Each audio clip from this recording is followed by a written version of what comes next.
વિદ્યાર્થી મિત્રો, the HB Kapadia group of schools અને જીએસટીવીના સંયુક્ત ઉપક્રમે પાસ થવાના પંચામૃત કાર્યક્રમમાં હું મેઘા વિમોદી આપનું હાર્દિક સ્વાગત કરું છું.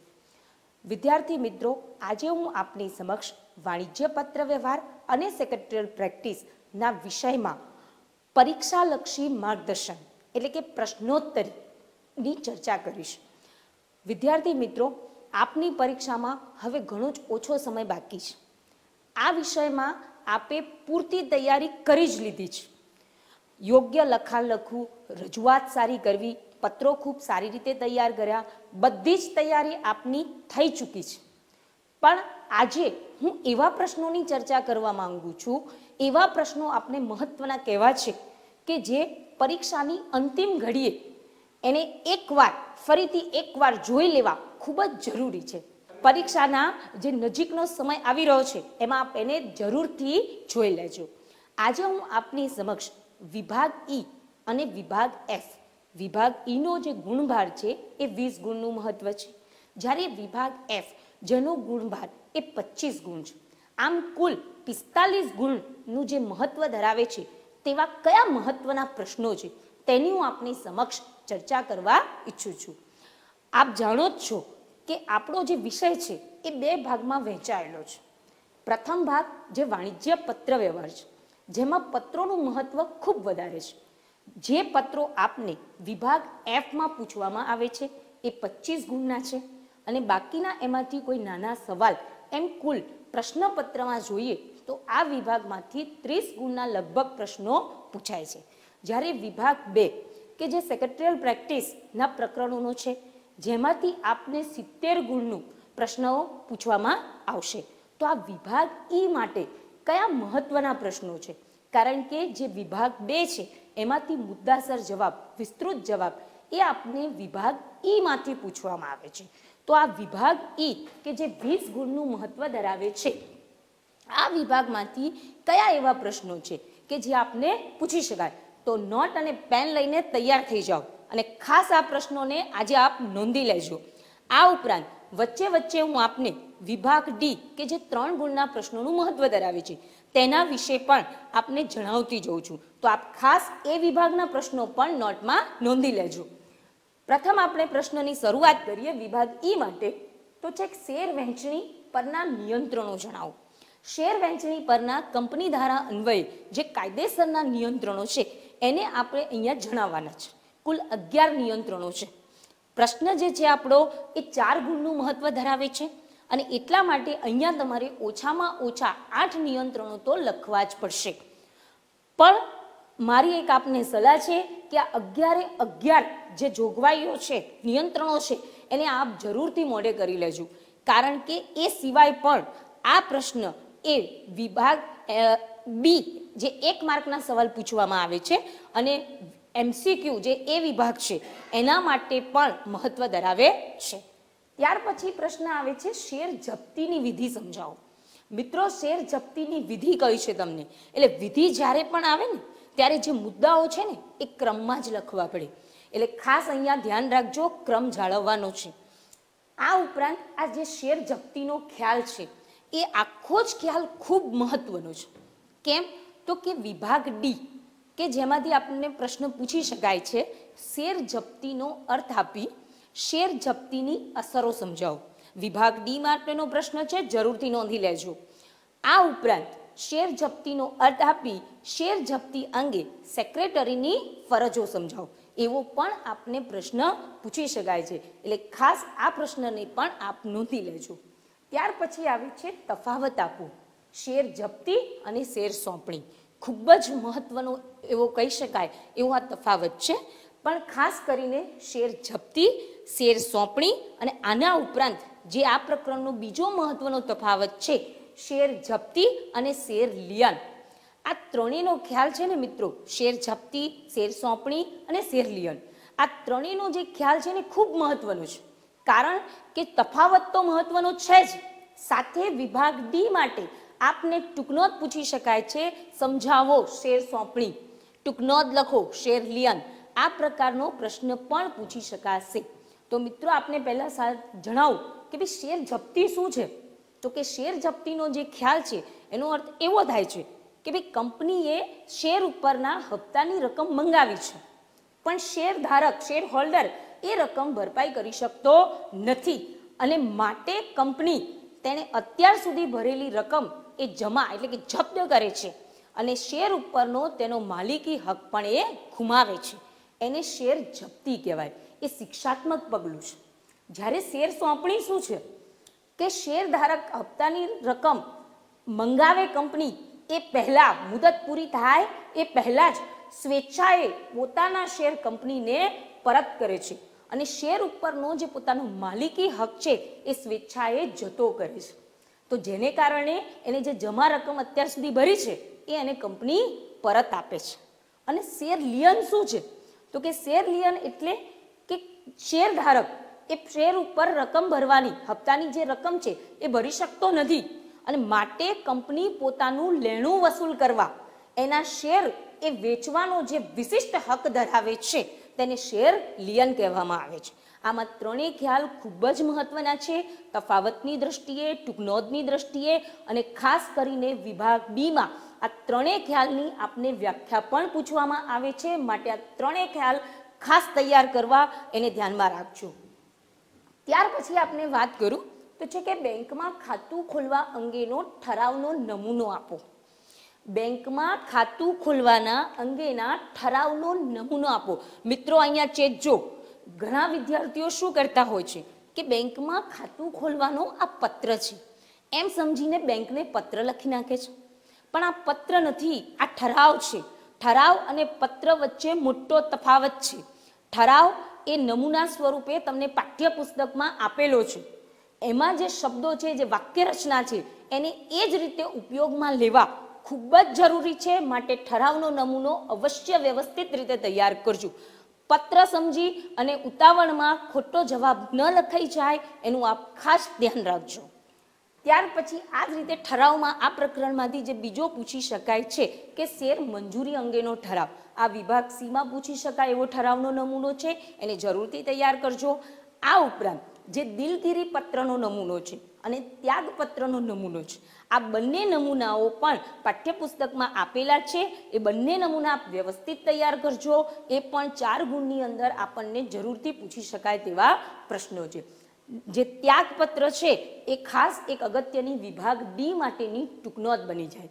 ત્યાગપત્ર શું છે તો કે જ્યારે પણ શેરધારક, જે જૂનો શેરધારક છે એને કંપનીના હકના શેર ખરીદવાનો, હકના જે શેર છે એ ખરીદવાનો હક એ અન્ય વ્યક્તિની તરફેણમાં જતો કરે એટલે કે ત્યાગ કરે ત્યારે જે પત્રનો ઉપયોગ કરે છે, જે અરજી ફોર્મનો ઉપયોગ કરે છે તેને ત્યાગપત્ર કહેવામાં આવે છે. તો એ પણ આપને એક અગત્યની એમ કહી શકાય કે ટૂંકનોંધ છે. તો એને પણ આપ જરૂર આપની નોટમાં નોંધ કરી લેજો.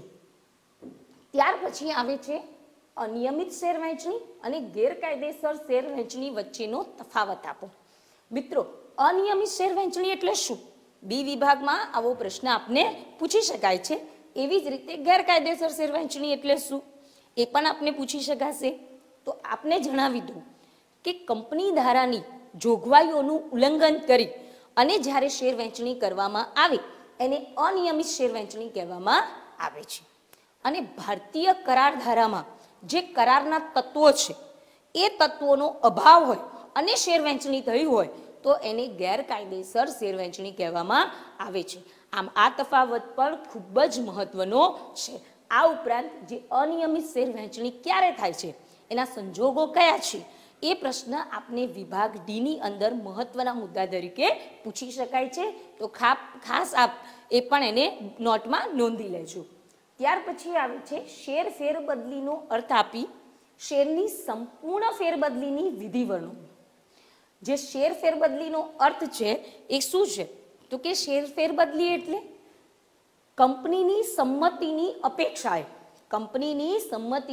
અપેક્ષાએ શેરધારક સ્વેચ્છાએ પોતાનો માલિકી હક અન્યની તરફેણમાં કરે એટલે કે માલિકી હકની ફેરબદલી થાય તેને શેરની ફેરબદલી કહે છે. અને અહીંયા જે સંપૂર્ણ ફેરબદલીની છે વિધિ, તો એ તમારે ક્રમ અનુસાર જે મુદ્દાઓ છે એના એક ક્રમમાં લખવા ખૂબ જરૂરી છે. આ ઉપરાંત આપને જણાવી દઉં કે સંપૂર્ણ આની એક ટૂંકનો 3 ગુણમાં આવે છે શેરનું પ્રમાણીકરણ, અથવા એને બીજા નામથી ઓળખવામાં આવે છે શેરની આંશિક ફેરબદલી. આ પણ ડી વિભાગ માટે મહત્વની ટૂંકનો છે, આપ નોંધી લેજો. ત્યાર પછીનો પ્રશ્ન છે આપનો, તફાવત આપો સ્વૈચ્છિક ફેરબદલી અને ફરજિયાત ફેરબદલી. સ્વૈચ્છિક ફેરબદલી એટલે શેર હોલ્ડર પોતાની સ્વેચ્છાએ શેર પરનો માલિકી હક જતો કરે છે, અન્યની તરફેણમાં કરે છે. જ્યારે ફરજિયાત ફેરબદલી એટલે કે જ્યારે શેરધારક અસ્થિર મગજનો થાય, નાદાર થાય કે અવસાન પામે, એવા સંજોગોમાં કાયદાના હસ્તક્ષેપ દ્વારા તેના કાયદેસરના પ્રતિનિધિને શેરનો માલિકી હક આપવામાં આવે તો ત્યારે તે ફરજિયાત શેરની ફેરબદલી થઈ ગણાય. તો મિત્રો અહીંયા પણ એક બહુ ડી વિભાગ માટે સારો પ્રશ્ન છે કે ફરજિયાત ફેરબદલીનો અર્થ આપી કયા સંજોગોમાં ફરજિયાત ફેરબદલી થાય છે એવો પ્રશ્ન આપને પૂછી શકાય. આ ઉપરાંત જે ફરજિયાત ફેરબદલી છે તેની વિધિ પૂછવામાં આવે છે. તો આ જે વિધિ છે ને એના 6 મુદ્દા છે, એટલે 3 ગુણની અંદર વિભાગ ડી માટે આ પ્રશ્ન જરૂરથી પૂછી શકાય, એટલે એને પણ આપ નોંધી લેજો. ત્યાર પછી જે સૌથી મહત્વનું છે, ડિબેન્ચરના વિવિધ પ્રકારો સમજાવો. મિત્રો જે ડિબેન્ચરના પ્રકાર છે ને એ 4 રીતે પડે છે, એટલે પ્રશ્નનો જવાબ છે ને ઘણો લાંબો થઈ જાય, એટલે બધા જ પ્રકાર આપને સાથે નહીં પૂછવામાં આવે. એમાંથી કોઈ પણ 2 પ્રકાર નામ સાથે પણ જણાવ્યું હોય અથવા ગમે તે 2 પ્રકારોની સવિસ્તાર સમજૂતી આપો એવો પ્રશ્ન આપને પૂછાયો હશે. પણ આમાંથી જે આ પ્રકારો છે એમાં કોઈ પ્રકાર એ ખાસ સમજૂતીમાં પૂછે છે, જેમ કે વિભાગ સી માટે પૂછે કે ભાઈ સમજાવો ગીરો ડિબેન્ચર, એટલે આ રીતના પ્રશ્ન ખાસ અહીંયા પૂછવામાં આવે છે. ત્યાર પછી છે ડિબેન્ચર બહાર પાડવાની વિધિ વર્ણવવું.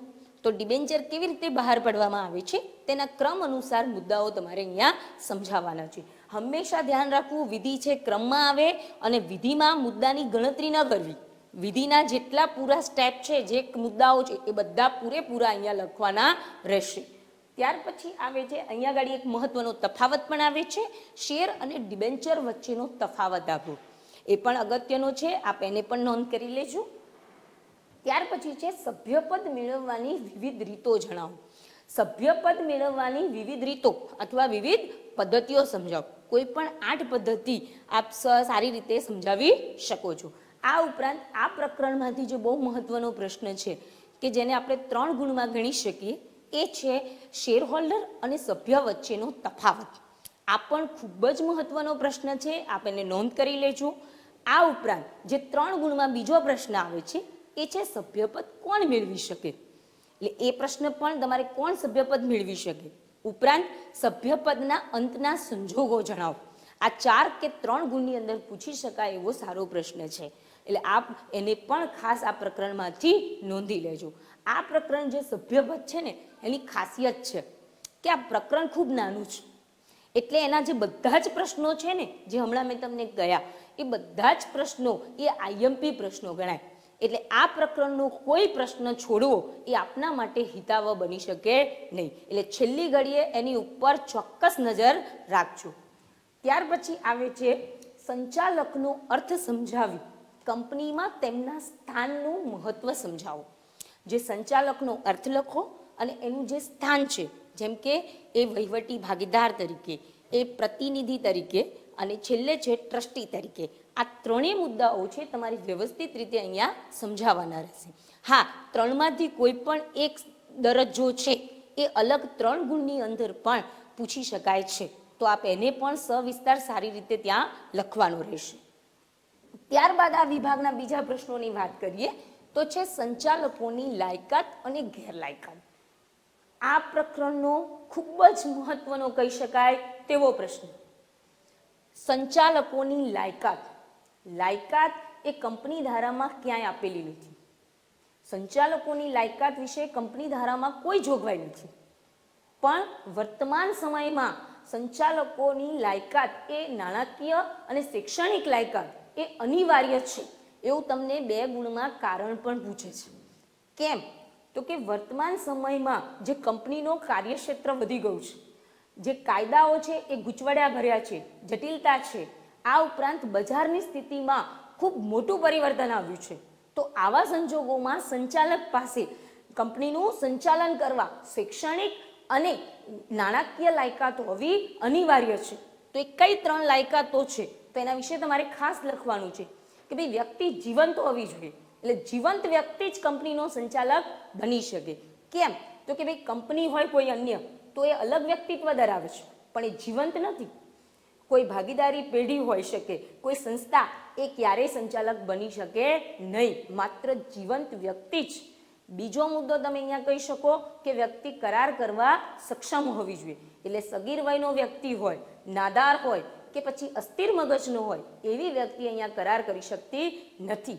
અને ત્રીજો મુદ્દો કે નિયમન પત્રમાં જોગવાઈ કરેલી હોય તે મુજબ સંચાલકે લાયકાતના શેર ધારણ કરવા પડે. એટલે આ પ્રશ્ન પણ બહુ જ અગત્યનો છે. સાથે એની કેટલીક ગેરલાયકાતો છે જેવા 6 મુદ્દા છે જેમાં એને અદાલતે અસ્થિર મગજનો જાહેર કર્યો હોય, અદાલતે એને નાદાર જાહેર કર્યો હોય, એને પોતે જ અદાલતમાં નાદાર થવા અરજી કરી હોય, નૈતિક અધપતનના ગુના માટે એને 6 માસની સજા થઈ હોય તથા અદાલતે એને ગેરલાયક ઠેરવ્યો હોય. આવી એની ગેરલાયકાતો છે. તો ખાસ આ મુદ્દાઓ આપ અહીંયા લખજો. બીજું અગત્યનું કે આની સાથે જોડાયેલ છે વિભાગ ડી માટેનો પ્રશ્ન જે લાયકાતના શેર સંબંધી જોગવાઈઓ છે. લાયકાતના શેર સંબંધી જોગવાઈઓ જણાવો. એટલે આ પ્રશ્ન પણ ખૂબ અગત્યનો છે. એ વિભાગ ડી માટે આપ નોંધી લેજો. ત્યાર પછી આવે છે તફાવત આપો. ડાયરેક્ટર અને મેનેજિંગ ડાયરેક્ટર. અગાઉ પણ મેં આપને જણાવ્યું હતું કે આ તફાવત એ પરીક્ષાની દ્રષ્ટિએ ખૂબ જ મહત્વ ધરાવે છે. ડાયરેક્ટર કોણ છે? તો કે ભાઈ જે કંપનીના શેર હોલ્ડરો છે એમના દ્વારા ચૂંટાયેલ પ્રતિનિધિ છે. જ્યારે મેનેજિંગ ડાયરેક્ટર એ સંચાલક મંડળના સભ્યો દ્વારા, જે સંચાલક મંડળના સંચાલકો છે તેમનામાંથી જ કોઈ એક સંચાલકને મેનેજિંગ ડાયરેક્ટર તરીકે ચૂંટી કાઢવામાં આવે છે. એટલે આ તફાવત આપના માટે મોસ્ટ આઈએમપી કહી શકાય તેવો છે. ત્યાર પછી છે સંચાલકનું સ્થાન કયા સંજોગોમાં ફરજિયાત રીતે ખાલી કરવું પડે. મિત્રો આ સવાલના જવાબની ખાસિયત શું છે? તો ખાસિયત એ છે કે જે આ ગેરલાયકાતો આપે તૈયાર કરી છે એ જ ગેરલાયકાતોના મુદ્દા એ ફરીથી અહીંયા આવશે. પણ ગેરલાયકાતો એની 6 છે. જ્યારે અહીંયા તમારે શું કરવાનું છે? ઓછામાં ઓછા 8 મુદ્દા લખવાના છે. એટલે આપે અહીંયા જે ગેરલાયકાતો તૈયાર કરી છે એ 6 અહીંયા લખાઈ જશે. વધારાના 2 મુદ્દા તૈયાર કરો એટલે આ જવાબ આપનો સરળતાથી તૈયાર થઈ જશે. એટલે આને પણ આપ સારી રીતે તૈયાર કરી શકશો. ત્યાર પછી આવે છે ડિવિડન્ડનો અર્થ સમજાવી ડિવિડન્ડ અંગે કંપની ધારાની જોગવાઈઓ જણાવો. ડિવિડન્ડનો અર્થ આપો અને કંપની ધારામાં ડિવિડન્ડ અંગે કઈ જોગવાઈઓ આપવામાં આવી છે આ જોગવાઈઓ આપ વ્યવસ્થિત રીતે તૈયાર કરીને લખી શકો છો. ત્યાર પછી આવે છે કે આની અંદર એક ટૂંકનો જ છે વિભાગ ડી માટે debenture trust did. Debenture trust did આ ટૂંકનો તમને ખાસ પૂછી શકાય તેવી છે. આ ઉપરાંત ડિબેન્ચર હોલ્ડરના અધિકારો એવો 3 ગુણનો પ્રશ્ન વિભાગ ડી માટે પણ પૂછી શકાય તેમ છે. ત્યાર પછી આવે છે મતદાન એટલે શું? મતદાન કરવાની પદ્ધતિઓ ટૂંકમાં સમજાવો. મતદાન એટલે કે જ્યારે પણ કોઈ સભાની અંદર કોઈ જે કાર્યસૂચિ છે એમાંનો કોઈ ઠરાવ કરાવવાનો છે, કોઈ નિર્ણય લેવાનો છે તો ત્યારે મતદાન કરવામાં આવે છે. તો એની પદ્ધતિઓ તમારે અહીંયા લખવાની છે. ત્યાર પછી છે પ્રોક્સી એટલે શું? પ્રોક્સી અંગે કંપની ધારાની જોગવાઈઓ જણાવો. આ રીતે વિભાગ ઈ ના પ્રશ્નોની આપણે ચર્ચા કરી શકીએ છીએ. હવે આપણે વિભાગ એફ ના પ્રશ્નો જોઈએ. વિભાગ એફ માં મિત્રો આપને પત્રો પૂછવામાં આવે છે. તો એ પત્રો કયા પત્રો વધારે મહત્વના છે એની આપ જરૂરથી નોંધ કરજો. વિભાગ એફ નું મહત્વ 25 ગુણ છે. જેના પત્રો છે પ્રથમ પત્ર પટેલ બ્રધર્સ અમદાવાદ એજન્સી મેળવવા ઈચ્છે છે તેમના વતી એજન્સી મેળવવા માટેનો પત્ર લખો. શેના માટેનો પત્ર છે? એજન્સી મેળવવા માટે. કોના વતી લખવાનો છે? પટેલ બ્રધર્સ. એટલે શીર્ષકમાં કોણ આવશે? પટેલ બ્રધર્સ અને અમદાવાદ. આ ઉલ્લેખ ચોક્કસ થવો જોઈએ. જ્યારે પણ પ્રશ્નમાં આપને કોઈ પેઢીનું નામ અને સરનામું આપેલું હોય તો જરૂરથી ચોક્કસથી જોઈ લેજો કે લખનાર છે કે પત્ર મેળવનાર છે અને પત્ર શેના માટે લખવામાં આવ્યું છે. આટલું વિચારી અને પછી જ પત્ર લખવાની શરૂઆત કરવી. એટલે અહીંયા ગાડી પટેલ બ્રધર્સ અમદાવાદ એ શું છે? એજન્સી મેળવવા ઈચ્છે છે. એટલે એજન્સી મેળવવા એ શું કહેશે? મધ્ય ભાગમાં ખાસ ધ્યાન રાખજો કે એની પોતાની ભૌતિક સગવડો એની પાસે કઈ ઉપલબ્ધ છે. અન્ય ધંધાકીય પેઢી કે બેંકનો એ આર્થિક સંદર્ભ પણ આપશે. એટલે મધ્ય ભાગમાં આ મુદ્દાઓ ખાસ આવવા જોઈએ. ત્યાર પછીનો પત્ર છે વિશ્વકર્મા ફર્નિચર તરફથી એજન્સી આપવા અંગે શરતો દર્શાવતો પત્ર. એજન્સી આપવા માંગે છે એટલે કે જે ઉત્પાદક છે એને એ પત્ર લખી રહ્યો છે અને પોતાના માટે એ શું આપી રહ્યો છે? એજન્સી આપવાની શરતો. આની સાથે જોડાયેલો બીજો પત્ર છે કે શરતોમાં ફેરફાર દર્શાવતો. એટલે જે એજન્સી લેનાર છે એને મળેલ શરતોમાં એ શું બતાવે છે? ફેરફાર. તો એ ફેરફાર વાળો પત્ર તમારે એની સાથે લખવાનો છે. એટલે તમારી પ્રશ્ન સમજવામાં ભૂલ ન થાય એનું ખાસ ધ્યાન રાખજો. પછી આવે છે એજન્સી રદ કરતો પત્ર. આની સાથે એજન્સી શરણ કરતો પત્ર પણ પૂછી શકવામાં આવે છે. આપ એને પણ નોંધી લેજો. ત્યાર પછી આવે છે આર્થિક દરજ્જા અંગે માહિતી આપવા ઈચ્છુક નથી. આ અંગેનો પત્ર લખો. અન્ય પેઢીનો સંદર્ભ આપને પૂછવામાં આવે છે પણ આપ કોઈ માહિતી આપવા ઈચ્છુક નથી. એ પ્રકારનો પત્ર લખો છો. આની સાથે એવો પણ પત્ર પૂછી શકાય કે આપ નકારાત્મક માહિતી આપો છો. અન્ય પેઢીનો અભિપ્રાય નકારાત્મક આપી રહ્યા છો. આ ઉપરાંત આપ હકારાત્મક અભિપ્રાય આપી રહ્યા છો. એ પ્રકારનો પણ પ્રશ્ન પૂછી શકાય છે. તો પત્ર ખાસ એ ધ્યાનમાં રાખજો. ત્યાર પછી છે વેપારી પેઢીનો સંદર્ભ આપવા માટેનો પત્ર. તમે વેપારી પેઢી છો, શાખ ઉપર માલ ખરીદવા ઈચ્છો છો, એટલે બીજી અન્ય પેઢીને જે ઉત્પાદક છે એને તમે સંદર્ભ, પોતાનો આર્થિક દરજ્જાનો સંદર્ભ આપી રહ્યા છો. એ પ્રકારનો તમારે અહીંયા પત્ર લખવાનો છે. ત્યાર પછી છે કોઈ વ્યક્તિના નામે આપે લખેલો ચેક આપના દ્વારા ખોવાઈ ગયો છે. નાણાંની ચૂકવણી અટકાવવા બેંકને પત્ર લખો. ચેક ખોવાઈ ગયો છે એટલે ખાસ તમારે મધ્ય ભાગમાં ચેકનો નંબરની વિગત આપવી પડશે કે આટલી રકમનો ચેક હતો, આ ખોવાઈ ગયો છે, એની વિગત અહીંયા ખાસ લખજો. ચેકને બેંક દ્વારા ખોટી રીતે અમાન્ય કરવામાં આવ્યો છે તે અંગે ફરિયાદ કરતો પત્ર.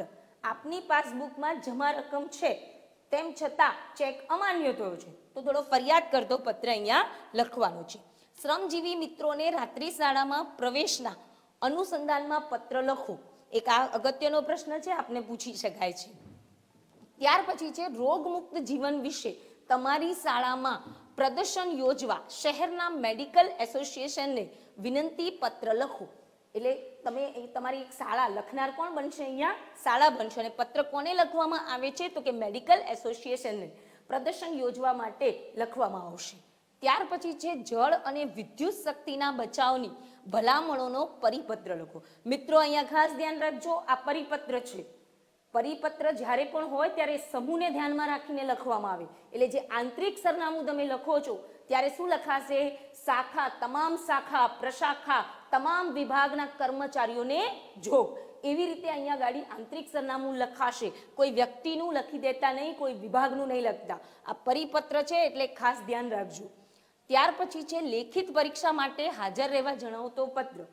ઉમેદવારને તમે લેખિત પરીક્ષામાં હાજર રહેવાનો પત્ર લખો છો. તેના મધ્ય ભાગમાં એની લેખિત પરીક્ષા કયા હોદ્દા માટે છે, ક્યારે છે, કેટલા વાગે છે, એનો ઉમેદવારનો ક્રમ, જે નંબર છે એનો એ કયો છે, આ ખાસ આ બધી જ વિગતો તમારે મધ્ય ભાગમાં દર્શાવવી જરૂરી છે. આ ઉપરાંત જે કર્મચારી છે એને બદલી અને બઢતીના પત્ર પણ તમે અહીંયા લખી શકો છો.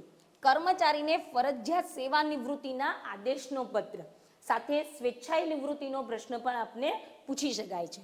પૂર પીડિતોને અનાજ, કપડાં અને રોકડ રકમ સ્વરૂપે સહાય કરવા પ્રેરતો પત્ર. એટલે એ પણ આપને અગત્યનો છે.